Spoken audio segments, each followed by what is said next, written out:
आप अपनी muscles loose कर रहे हैं। और मैं ऐसा इसलिए नहीं कह रहा हूँ क्योंकि तुम पूरा दिन ग्लूटस मैक्सिमस पे बैठे रहते हो, यूट्यूब पे अमेजिंग एनाटॉमी वीडियोस देखते हो। मैं बात कर रहा हूँ उन मसल्स की जिनके साथ तुम पैदा ही नहीं हुए।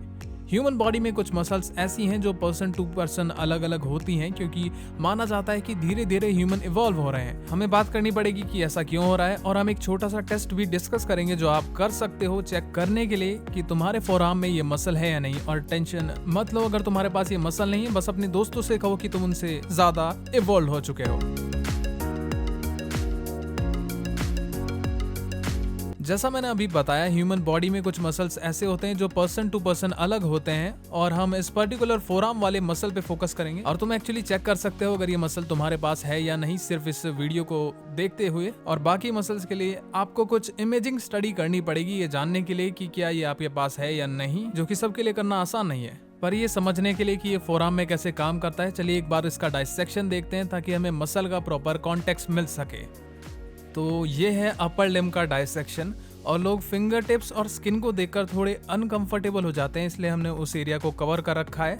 पर अगर तुम्हारा देखने का मन करता है या फिर तुम इसे देखने के लिए कंफर्टेबल हो, तो चलो मैं अपर लिम्ब को मूव करता हूँ ताकि आप अपने आप को इसे देखने के लिए सही से ओरिएंट कर सको। ये बिल्कुल वैसा ही है जैसे मेरा अपर लिम्ब हो, और ये है ब्रांकियम यानी अपर आर्म, जिसमें टोटल 4 मसल्स होते हैं। और अगर मैं यहाँ नीचे मूव करता हूँ और फोरआर्म को पकड़ता हूँ यहाँ पर, वैसे फोरआर्म का एक फैंसी नेम है जो कि है एंटी ब्रेकियम, और इस एंटी ब्रेकियम में 20 मसल्स होते हैं। तो 4 मसल यहाँ पर और 20 यहाँ पर। अब लोग 420 नंबर को अलग अलग वजह से याद रखते हैं, वैसे ज्यादातर वो गलत वजह ही होती है, लेकिन मैं याद रखता हूँ इसको एनाटॉमिकल ऑसमनेस की वजह से। तो चाहे आप किसी भी तरीके से याद रखना चाहो, बस याद रख लो। चलो थोड़ा और आगे बढ़ते हैं। तो फिर से यहाँ पर 4 मसल्स है और यहाँ पर 20 मसल्स। पर कमाल की बात तो यह है कि हाथ के अंदर और 11 मसल्स भी होते हैं। और अगर हम एक स्टेप पीछे लें और लॉजिक देखें, तो ब्रैकियम या अपर आर्म की मसल एल्बो को हिलने में मदद करती है। और एल्बो क्या करता है? थोड़ा सा फ्लेक्शन, थोड़ा एक्सटेंशन, और साथ में थोड़ा सा सुफिनेशन भी, बस इतना ही।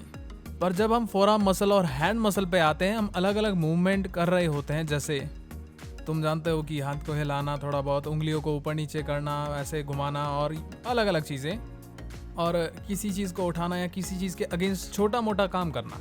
बहुत सारी स्पेशलाइज्ड मूवमेंट हो रही है यहाँ पर। तो ऑब्वियस सी बात है, जितनी ज़्यादा फाइन मोटर मूवमेंट होगी उतनी ज़्यादा मसल चाहिए। अब यहाँ 20 मसल्स हैं, राइट?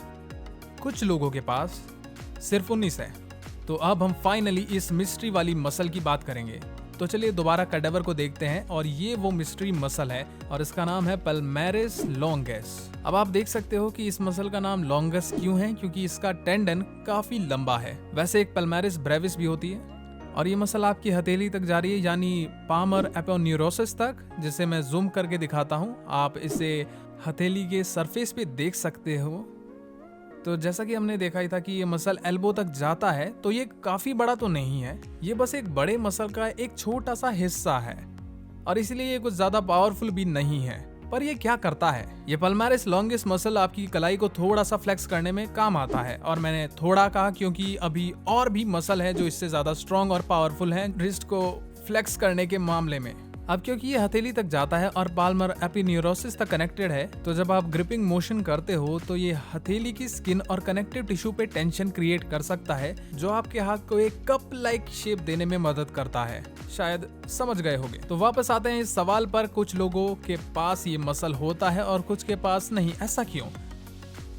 और जिनके पास ये मसल नहीं होता उन्हें इसकी याद भी नहीं आती है। मेरा मतलब ये है कि ये नेसेसरी नहीं है रोज के डेली फंक्शंस या फिजिकल एक्टिविटी के लिए। खासकर इस मसल के केस में याद करो, हाथ में ऑलरेडी 11 और मसल्स हैं जो फोरआर्म के मसल के साथ मिलकर सिमिलर फंक्शन परफॉर्म कर सकती है। तो अगर आपके पास ये मसल नहीं भी है, तब भी आप अपने हाथ और रिस्ट के सारे मूवमेंट इजीली कर सकते हो बिना इस छोटी सी पाल्मेरिस लॉन्गेस के। और ऑब्वियसली ये एवोल्यूशन के दरवाजे खटखटाती है, और आसान भाषा में ये कैसे काम करती है वो समझाना पड़े तो ये कुछ ऐसा है कि एनिमल्स जो बिलियन साल की डेवलपमेंट और एवोल्यूशन और ऐसी चीजों से गुजर रहे हैं, वो कुछ स्पेसिफिक एनवायरमेंटल फैक्टर के एक्सपोजर में आए और उन्होंने कुछ स्पेसिफिक एक्टिविटीज की, और इन सभी चीजों का कॉम्बिनेशन कुछ स्पेसिफिक जीन को एक्टिवेट और टर्न ऑन करने लगा।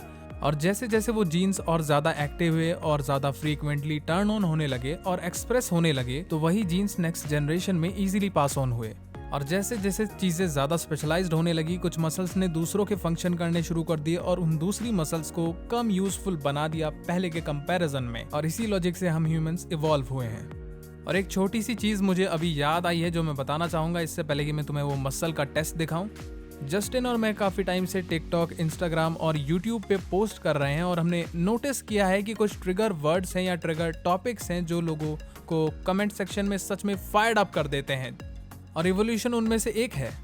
तो चाहे तुम इवोल्यूशन पे बिलीव करते हो या कोई धार्मिक आदमी हो या दोनों का कॉम्बिनेशन हो, बस आगे बढ़ो और डिस्कस करो, बस एक दूसरे से अच्छा बिहेव करो यारो। ये इतना मुश्किल नहीं है और हमारे चैनल का कमेंट सेक्शन एक सेफ जगह है। ठीक है, मैं खुद से स्टार्ट करता हूँ। मैं इवोल्यूशन पर यकीन करता हूँ और ऑब्वियसली क्योंकि मैं इसके बारे में पढ़ता हूँ और मुझे लगता है काफी स्ट्रॉन्ग एविडेंस है, लेकिन मैं एक बहुत ही धार्मिक फैमिली में बड़ा हुआ हूँ और मुझे नेसेसरी नहीं लगता कि ये दोनों एक दूसरे के अगेंस्ट होने चाहिए। मेरा ओपिनियन ये है कि ये साथ में रह सकते हैं। तुम क्या सोचते हो कमेंट करो। तो फाइनली हम टेस्ट करेंगे कि ये मसल तुम्हारे पास है या नहीं। इसको करने के लिए मुझे अपने हाथों के ग्लव्स तो जो तुम्हें करना है वो ये है कि तुम अपनी रिस्ट को थोड़ा सा फ्लेक्स करोगे। तुम्हें अपने हाथ को फोर्स नहीं करना, बिल्कुल पीछे यहाँ टच करने के लिए बस हल्का सा फ्लेक्शन देना है। और सिर्फ इतना ही नहीं, तुम्हें एक काम और करना पड़ेगा। तुम्हें अपनी पिंकी फिंगर और अपने थंब को एक साथ टाइटली पिंच करना है। और तुम देख सकते हो वो टेंडन जो मेरी स्किन से एकदम बाहर आने को हो रहा है। अब कंफ्यूज मत हो उस सेकेंडरी टेंडन से जो उसके पास है। जैसे कि तुम देख सकते हो यहाँ 2 टेंडन्स है, लेकिन मैं वो वाले की बात कर रहा हूँ जो ज्यादा बाहर को आ रहा है। और जो तुम्हारे अंगूठे के पास है वो फ्लेक्सर कार्पी रेडियलिस मसल है, जो कि अलग मसल है। और अगर तुम्हें इसके बारे में और ज्यादा जानना है तो जस्टिन ने अभी एक कार्पल टनल वीडियो बनाया इस पे, तो वो देख सकते हो। पर फिर भी देख लो कि ये कैसे काम करता है। और मैं तुम्हें एक और चीज दिखाना चाहता हूँ। तो अगर तुम यहाँ पर देखो मेरे लेफ्ट रिस्ट या लेफ्ट फोरआर्म पे, यहाँ ये मिसिंग है। यहाँ मेरे पास सिर्फ वो दूसरा टेंडन है, वो फ्लेक्सर कार्पी रेडियलिस टेंडन है। पर मेरे पास पल्मैरिस लॉन्गस यहाँ पर नहीं है। और ये काफी लोगों के साथ है कि उनके पास एक साइड पे होगा, दूसरी साइड पे नहीं। तुम्हारी दोनों साइड पे हो सकता है या तुम्हारे पास बिल्कुल भी ना हो। और फिर से जैसा मैंने वीडियो की स्टार्टिंग में कहा था, अगर कोई तुम्हारा मजाक उड़ाने की कोशिश करे कि तुम्हारे पास पल्मैरिस लॉन्गस नहीं है, तो तुम्हारे पास परफेक्ट जवाब है कि तुम उनसे ज्यादा इवॉल्व हो। मेरा लेफ्ट साइड थोड़ा ज्यादा कंफ्यूज्ड है मेरे राइट साइड के कंपैरिजन में। शायद उसको जल्दी इवॉल्व होने का मन नहीं था, कौन जाने। और एक कूल चीज मेरे पर्सपेक्टिव से ये है कि जिनके पास ये टेंडन है वो इसे यूज कर सकते हैं अगर किसी लिगामेंट इंजरी में ऑर्गन ट्रांसप्लांटेशन चाहिए हो तो। फॉर एग्जांपल, जब कोई बॉलर बॉल फेंकता है या फिर कोई बेसबॉल पिचर, कभी कभी ये लिगामेंट इंजर कर लेते हैं, जिसे उल्नर कोलैटरल लिगामेंट कहते हैं। और इस लिगामेंट को रिपेयर करने के लिए तुम इस टेंडन को पल्मैरिस लॉन्गस से ले सकते हो और इसे ऑर्गन ट्रांसप्लांटेशन के रूप में यूज कर सकते हो। तो ये छोटा सा मसल लोगों को कई कूल ट्रिक्स दिखाने के काम आ सकता है, पर वैसे ये किसी काम का नहीं। हमेशा की तरह देखने के लिए शुक्रिया, और हमारे साथ इस अपर लिम्ब और पल्मैरिस लॉन्गस के टूर पे चलने के लिए भी हमेशा की तरह लाइक, शेयर, सब्सक्राइब कर दो और प्लीज बेल आइकन भी बजा देना। मुझे तुम्हारे कमेंट्स बहुत ज्यादा पसंद है, तो प्लीज कमेंट करना ना भूलें। और हमने नीचे एफिलिएट लिंक भी दिए हैं, आप उन्हें भी चेक कर सकते हैं हमें और बेहतर सपोर्ट करने के लिए। और बस आज के लिए इतना ही। अब अपनी फिंगर्स निकालो और टेस्ट करना शुरू कर दो अपने परिवार के साथ। एक सेकंड, ये उंगलियां आखिर कौन से मसल से हिलती हैं?